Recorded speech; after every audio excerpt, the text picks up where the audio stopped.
I found a monster in the woods. Every year I spend a week in the woods alone.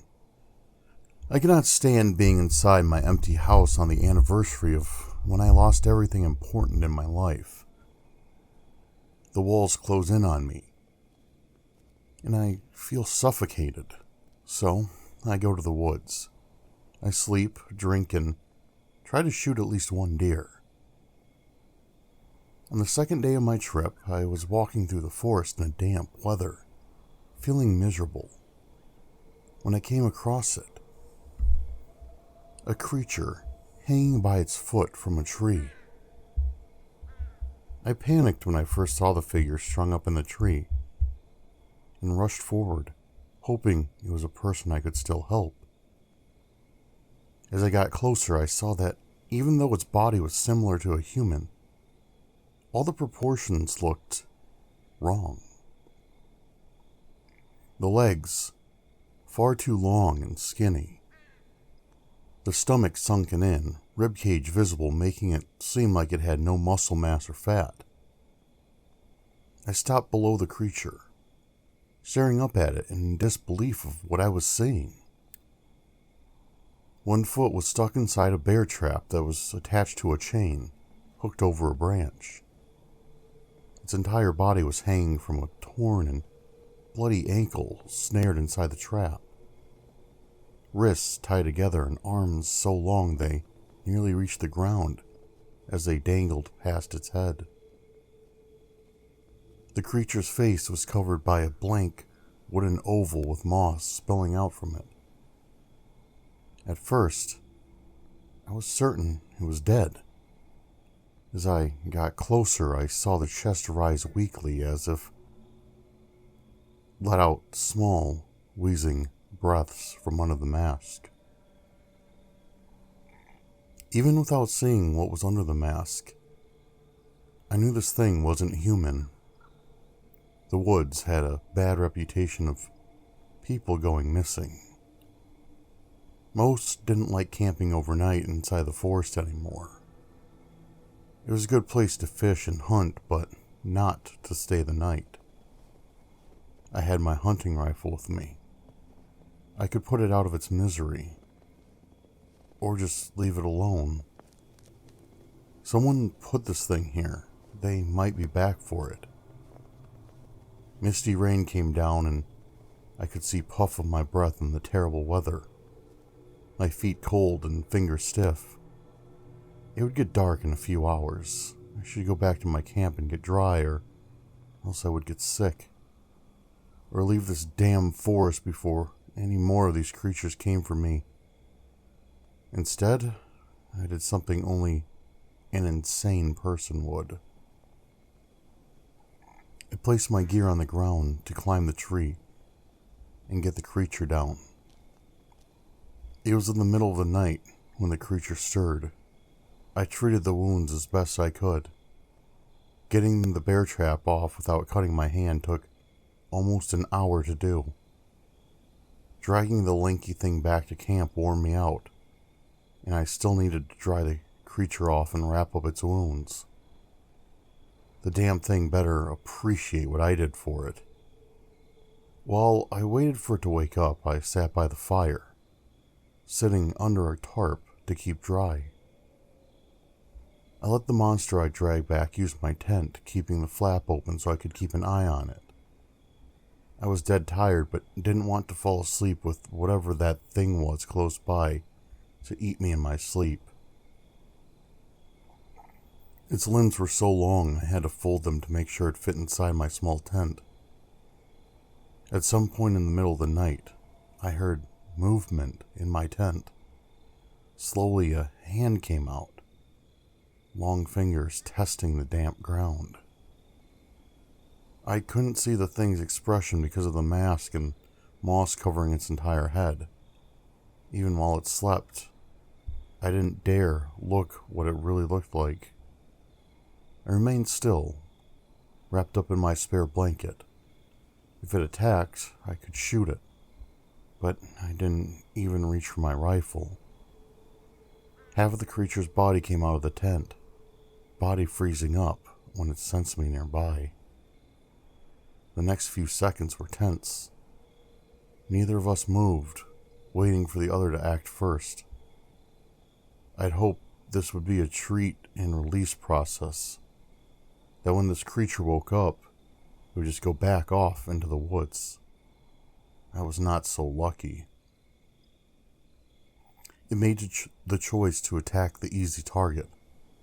Darting forward, it cleared the distance between us quickly. I was knocked over, thin, bony hands pinning me down to the ground. The mask flipped up so fast I never saw what was underneath. Sharp teeth grabbed a hold of my jacket and started to shake it, tearing the fabric but not reaching my skin. The attack didn't last very long. I was fully ready to accept my death in that moment. After all, I had nothing waiting for me outside of that forest. If I could become food, at least my death would mean something. But this creature didn't even give me that. It stopped, releasing my coat, and staggered back. Collapsing on its side, it let out ragged, wheezing breaths. It used up all its strength in that thin body. I watched it, wondering what to do next. I grabbed a blanket from my tent, trying to wrap it up to keep the creature warm. It weakly pushed my hands away, sharp claws catching my coat but not tearing it. Wrapping the thing very much like a burrito, I went about getting it back inside the tent. I couldn't see the creature's expression, but I could sense how annoyed my new campmate was being mishandled and wrapped up. Until it regained some strength, it would need to accept some help. I went back outside, wrapped myself in my own blanket again, and stared back into the weak fire. I planned on staying up all night, but I drifted between sleep until dawn came. Out in the trees I heard sounds, as if someone was walking around in the dark, just beyond my camp. Fear fluttered in my stomach. I was out in the open, exhausted from the cold weather. I didn't mind death, but I was still afraid of whatever was stalking around in the night. When morning arrived, I looked around the camp to find someone or something had in fact been circling my camp. Muddy tracks and broken twigs gave me enough evidence of being watched. I wondered if it was more of those creatures, waiting to grab the injured one inside the tent. At least I lived through one night so far. My new guest was out of the tent when I got back to camp. It was wrapped in a blanket, glaring at me from under the mask. I could feel the eyes on me, even if I couldn't see them. I needed to think of what to do next. I could just pack up and leave. I doubted these things would follow me into the city. I still wasn't healed up and wouldn't be able to protect myself if whoever hung it up came back. Trying to get the creature to eat, it had no interest in the hot dogs and marshmallows I brought. It was a little surreal seeing a lanky creature like it in the dim gray morning light. This thing wasn't human, and yet I was helping it for reasons I didn't know. Aside from people, this thing might eat other meat. If I could shoot some game, maybe a good meal would help it gain some strength back. And maybe for all my trouble, I would be eaten in the end. Only time would tell how thankful this thing would be for all the help. I didn't want to go off into the forest hunting alone. If another person came across my camp, I didn't want them to come across my monster. One of them would end up dead if that happened. I paced, trying to think of what to do. As if it could sense my train of thought, the lanky creature bundled the blanket, putting it inside the tent to stay dry. Then, it climbed up my back, lanky limbs wrapping around me. My skin crawled and stood, back bent trying to support the sudden weight change. I waited for the attack that never came. We just awkwardly stood there waiting on each other to do something. I could go hunting if I carried the creature on my back. It would take longer than normal, but could be done. Picking up my rifle and small pack, I started off into the trees, still really creeped out by the thing that I decided to help. At least, it wasn't trying to eat me. I really needed to call the creature on my back something. Naming things was difficult. I went through at least 100 while sneaking through the woods, trying to pick up on any game tracks. I didn't know what it was beside not human. Skinwalker and Wendigo just didn't suit what it was from what I've heard about them. No legends or cryptid name felt right. Soon I found myself not caring if I had the name of the species. I doubted humans even came across them often enough to give it a name. I was startled out of my thoughts when I came right up on a deer. A decent-sized buck that should have run before I even got this close. Holding my breath, I froze, hand on my rifle, careful to make as little noise as possible. I raised my weapon to get my shot lined up. For a moment, I wondered what I was doing was even right. This thing I was taking care of could be evil. The missing person cases was a hint towards that. Then again, it might just be a part of nature. Killing a deer to feed the creature wouldn't be wrong if this is what happened in the woods without me interfering. I shot twice for good measure. The buck fell with a grunt of surprise. The thing on my back dropped to the ground, moving like liquid. It sulked towards the fallen creature, masked face darting around as if it expected something was going to swoop in and take its food. While watching it eat, I decided on a name in the worst way possible. I've seen videos of what a fox sounds like. Those nightmare screeches and sounds were the same kind of this creature made while it tore into the deer and ate. Because its back was turned to me, I never saw its face.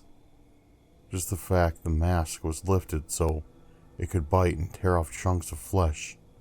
Fox felt like a suitable name for the monster I'd taken in. Fox, I said mostly to myself, trying the name out.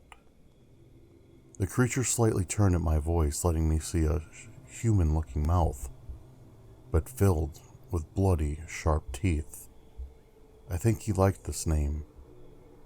Fox ate through the entire deer with insane speed. Even after devouring through pounds of meat, he was still skinny enough for me to see his rib cage.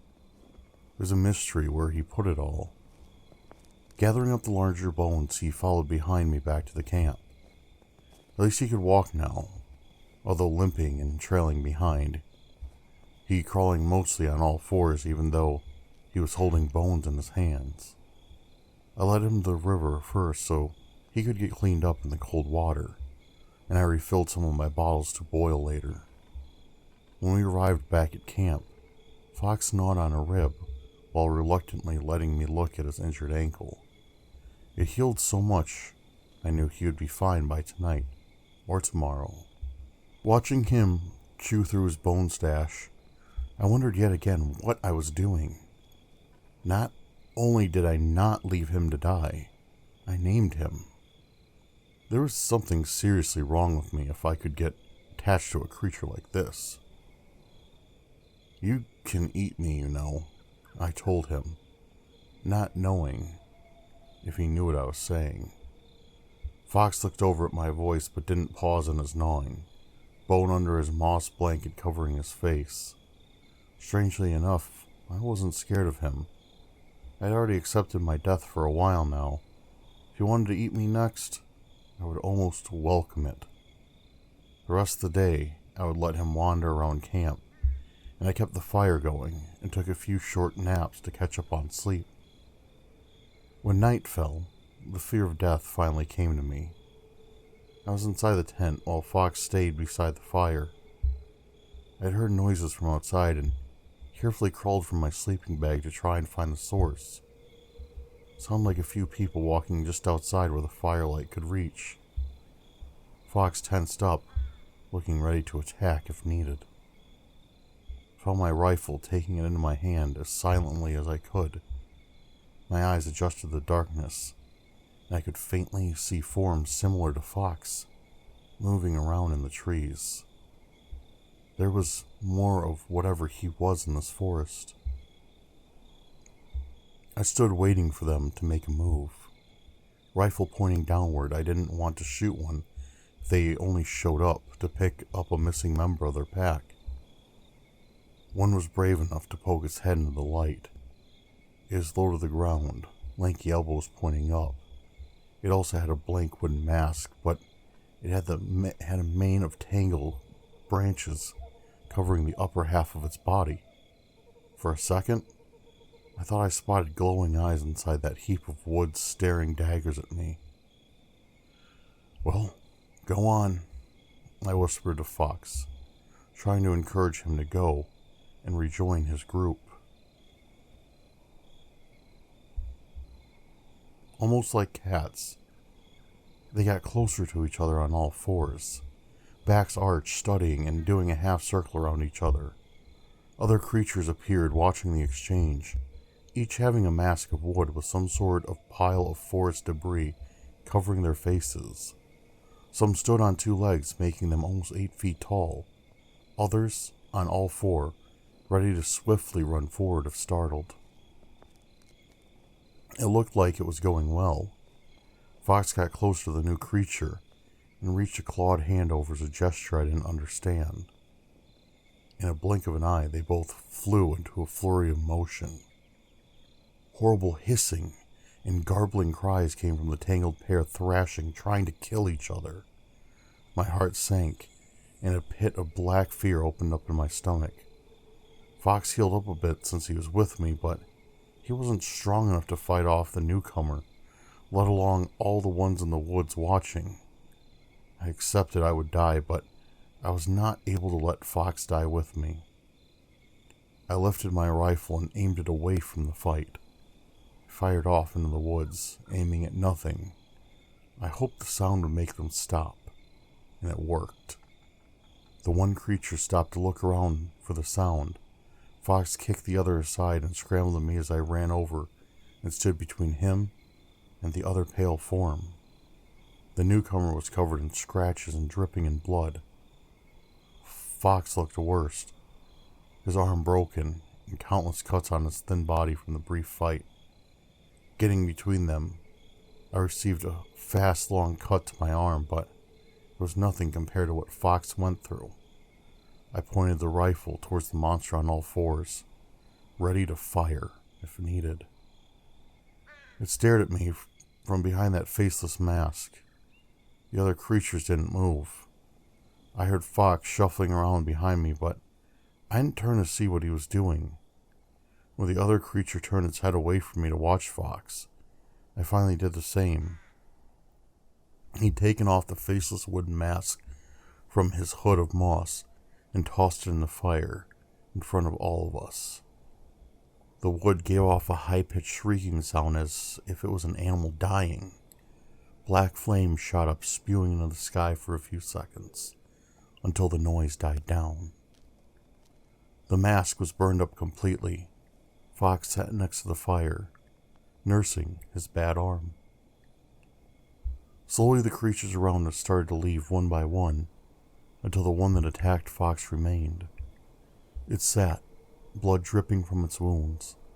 Finally, it too turned and left us. My arm bleeding and rifle feeling heavy, dropping my weapon, I collapsed to my knees. Caring about someone else was beyond stressful. White-hot pain started to come through my body from the cut. I found my arm was too heavy to move, to see how deep the wound was. Trying to stay on my legs suddenly refused to work. Not knowing why, I fainted into a deep sleep I didn't awake from until morning.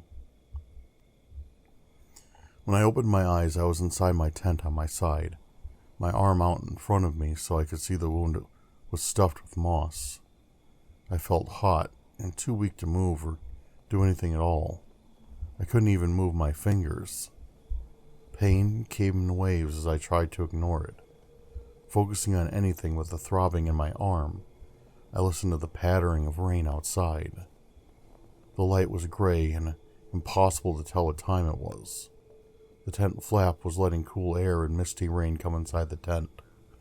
Fox must have been the one to put me in here, but he didn't know how zippers worked. My energy fading, I fell asleep again. The next few days I knew I was dying. Whatever got into my cut was nasty. That creature easily being able to kill with one strike of its claws.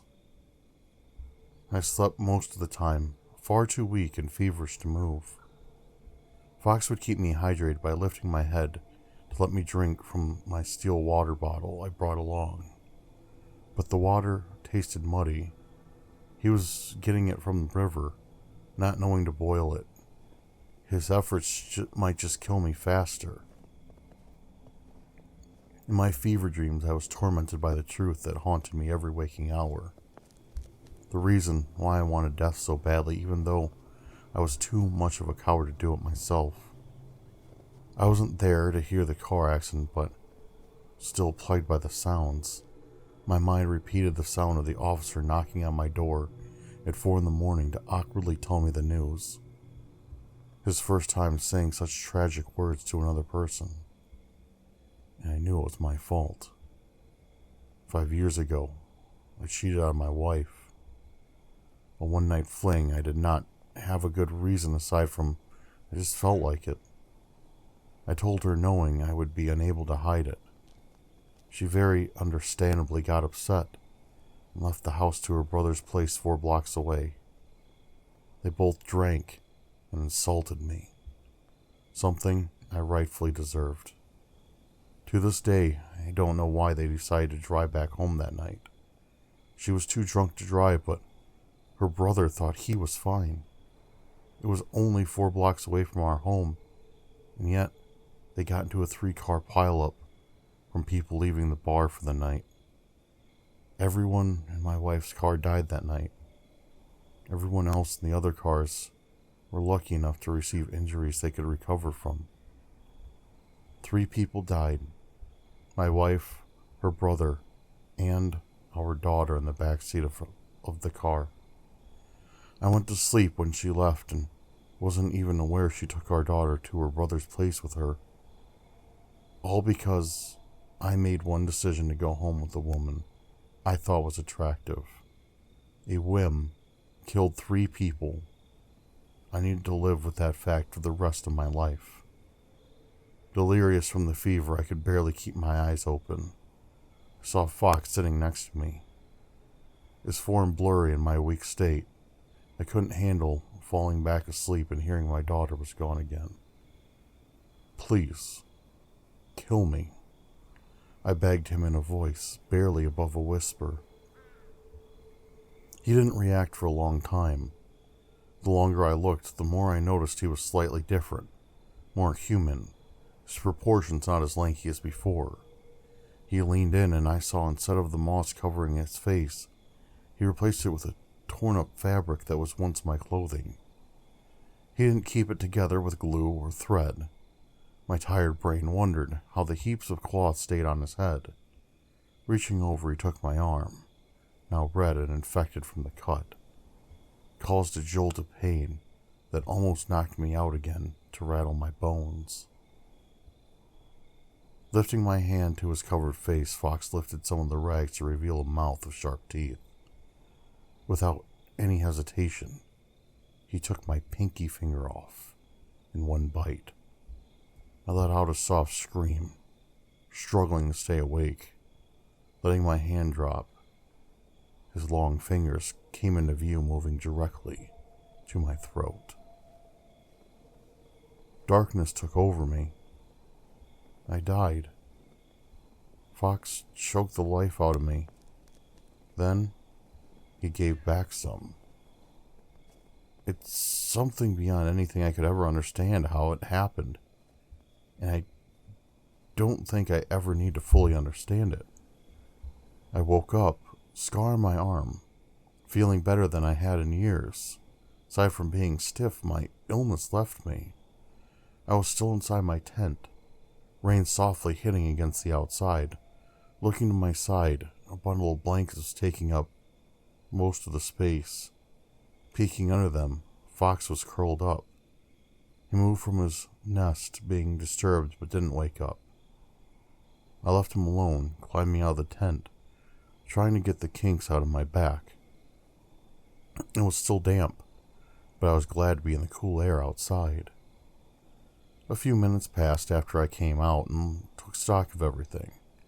My pinky was still gone, but wound healed along with the cut on my arm. Aside from my clothing being torn apart by Fox, nothing else touched the camp while I was out of commission. I wondered what I should do when crunching of twigs drew my attention. A pair of men stood wearing raincoats over wet gear, both with rifles over their shoulders, unable to keep them dry. I thought I saw some chain poking out from one of their overpacked bags. Each seemed as if they were camping for a long time and worn down to the bone. "Can I help you with anything?" I asked the pair, voice cracking from a dry throat. I knew who they were. Without a doubt, they trapped Fox and left him hung up in a tree to die. I wondered if I was going to run into people who did such a thing and still didn't know how to react when it happened. "Have you seen anything strange at night?" one asked slowly while looking over my camp. I felt my hands start to shake and forced myself to keep them steady. "Nope, nothing. Terrible weather, don't you think? I'm going to pack up and leave today." I hoped I sounded casual enough. Glancing over, I saw Fox sitting up in the tent, moving around in the blanket pile silently. From the angle, only I was the one who could see him. The two men looked at each other as if trying to decide something.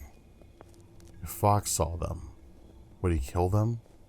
Would I let him after what they did? If they let them go back to the forest, these two would kill more of the creatures. I was sure of that. Whatever was in the woods, they hunted them down, and I found that I didn't care. I didn't save Fox because of what he is. I saved him to give myself a reason to keep going. He was special because I'd named him and made him special. They hurt him before he became that. If they left, I wouldn't go after them. But if they dared try to harm Fox now, I wouldn't hesitate in killing them. Either they were too tired to deal with me, or I looked neutral enough for them to believe my lie. "All right, take care of yourself," the older one said with a small wave of his hand. I watched as they left, still holding my breath. Fox poked out, his head covered in rags directed towards the men who was already gone. Still, not too late to go after them. Fox gave them no notice. "Do you want to go home?" I asked him, not even sure if he could understand me. When I left the woods, I took something with me. A creature that almost looks human now. I sold my house and bought a very small cabin by the lake. I figured it would be better suited for Fox being around woods. He's never spoken to me, and I've never seen what face he hides. There's still so much I don't know about the monster I carried out of those woods. The only thing I do know about him is he's now my reason to keep living. I never needed a good one. I just needed something.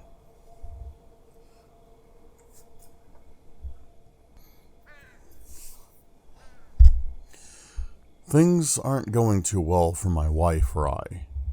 I'm 27, and I've been a construction worker ever since I was 18. Up until a while ago, I had no trouble staying employed since I started working in '04. I was fortunate enough to be a part of a company that was able to survive the poor economy over the past couple of years. At least, up until now. Due to some lawsuits, my company went bankrupt. I lost my job, and I was working under the table for so long, so I don't get unemployment. I was worried. As a man, I had to provide for my family. My wife and I have 2 children that we need to take care of. She works retail, but doesn't make enough money to keep a roof over our heads or food on the table. I immediately began to look for another job, but I have no education, so it wasn't easy. I browsed Craigslist. I was willing to do anything. Construction, yard work, physical labor, transportation, security, you name it. I occasionally get the odd job or two, but I had trouble keeping my head above water. That is, until I saw a job offer on Craigslist. Weekly physical labor needed. Earn $1,000 a week. Heavy labor. I figured it was some sort of scam, but I was desperate. Called the number and inquired about the job. A man answered the phone. He explained that he owned a large plot of land just outside of town. He needed someone to come dig holes. You could tell from his voice that he was no young man, which is probably why he couldn't just dig the holes himself. I asked a few more questions. How big are these holes? Why does he want them? How long does he expect digging one will take, etc. He explained that there was a monster in the forest at night. The holes were to be dug in the forest, then converted to booby traps in order to catch this monster. He needed as many holes as possible. They needed to be approximately 9 feet deep and 4 by 4 feet across. Although I may need to make them wider so I have more room to dig. He explained that the soil was hard, so each hole would take at least 3 days to dig, and I couldn't use heavy machinery inside the forest without damaging trees, and I had to break through tree roots with a shovel. It was clear I was talking to a mentally ill man. I mean, you could tell by his voice. He must have had dementia or schizophrenia or something like that. I just want to make it clear that there was in no way that he was sane whatsoever. Monsters don't exist, and he was probably going to hurt himself by falling into one of those booby traps. Pretty sure booby trapping your property is illegal anyways. Despite this, I needed the money. I didn't care how hard I'd have to work or what I'd have to do, as long as I didn't hurt anyone innocent. I was willing to do it to provide for my family. I agreed to help him on the condition that he pays me in cash every single day before I did any work. I didn't want to get scammed or find out he was just some old man on Social Security. And he agreed. My first day of work was the very next day. I drove out to the property and went up to knock on the door. I saw an envelope taped to the door with my name on it. Inside the envelope was $333.33, and a note explaining that he's not home right now, but his shed is unlocked and I can use any tools. He told me to dig the first hole, deep in the forest. Now, this forest was nothing like I imagined. I imagined a thick grove of trees on someone's property, but this forest was almost a square mile of jungle. You couldn't see more than 5 or 10 feet in front of you because of the dense foliage obstructing your view. I walked about 10 minutes into the center of this forest and found a good spot for a hole. He was right. The soil was hard for the first foot. It took all my strength to move just one small shovel of it. I spent a good 10 hours digging that day. I only stopped once for a quick lunch break. I had brought 4 gallons of water with me into that forest. Called it a day after I drank the final one. I was exhausted and could barely move, but I just made over $300. It's $30 an hour, more than I was making in my construction job. It's enough money to buy a month of groceries for us if we get lucky. It was tough, but I was providing for my family. I made it home, took a bath, and went to sleep. I got a good night's sleep and was back to the old man's house by 6 a.m. the very next day. I again went up to the door to meet him, but there was another envelope. In it, there was another $666.67 and a note. I was just getting home as you were leaving yesterday. I tried to get your attention, but I failed. I saw your note, and you're making good progress. If you do as much today as you did yesterday, you'll be done. I grabbed the money and went digging. 12 hours that day. It took 22 hours altogether, but I had finished the hole and made $1,000. Now I could pay rent this month too. I took 2 days off from digging. My body ached and I had to stay home all day. Figured that with practice I could routinely dig 2 holes a week. He said he wants as many as possible, so if he could afford to give me $2,000 a week, that'd be great. My wife and I could finally pay our medical debt and save some money for when the old man doesn't need any more holes. This went on for over a month. He was never home. He'd just leave money and instructions as to where he wanted the next hole. I'd go in and started digging at 6 a.m., then leave by 5 p.m. so I could eat dinner with my kids. My body was being worn out, but it provided a necessary income. It took me 18 hours to dig a hole. 2 days' work. I'd go and look over the past holes I dug. Occasionally, to make sure he wasn't burying human bodies or anything. He wasn't. He wasn't even converting them to booby traps. Some holes just caved in. Others held their shape, but for the most part, they were just how I'd left them. Who knows why I was digging holes? Maybe he was trying to recreate that book Holes, where they were looking for treasure in the desert. One day, when I got to his property, there was more than one envelope on the door. I opened and read the second one and realized the old man had hired another laborer, another hole digger. In my letter, he told me he needed 120 more holes altogether. 120? I'd have a work for a long time, even if someone else started to help. I waited for and talked to the second guy. He seemed like a nice guy. He was older than me by a good 20 years, but he was in a similar position as me. He used to work in the automobile industry and was recently fired. He needs a roof and food too. Thought this job sounded too good to be true, but was willing to take that risk. Soon thereafter, my wife was diagnosed with cancer. We were dropped from our insurance, and most of the money I was making, which was a lot of money, went to medical bills. The months went on. 120 holes became 100. 100 became 50. We were okay at that point, but I was worried about what would happen after I no longer needed to dig holes. One day, after I finished my hole early, as I was walking away, I noticed my friend digging his hole. He was almost done. 5 feet wide, 9 feet deep. I grabbed his ladder and walked away. 2 weeks later, I filled in his hole. The old man is right. There is a monster in the forest.